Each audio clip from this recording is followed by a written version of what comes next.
Berikut kami tampilkan pemerasan jahe dan ubi menggunakan mesin peras kelapa dan buah Presco sehingga kita bisa mendapatkan wawasan dari proses ini.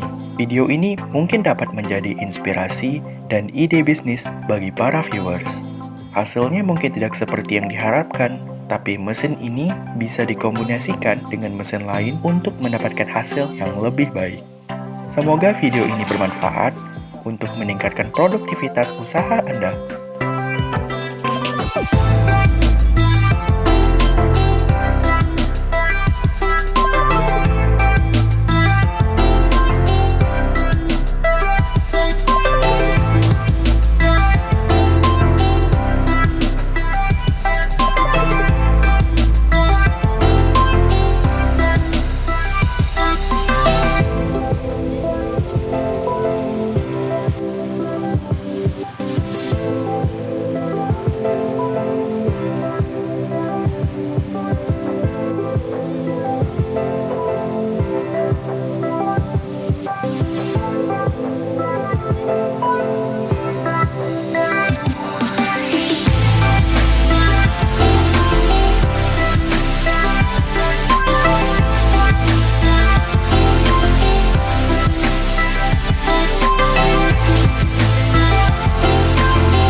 Tunggu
video kami berikutnya tentang mesin-mesin, fungsi, dan kemampuannya.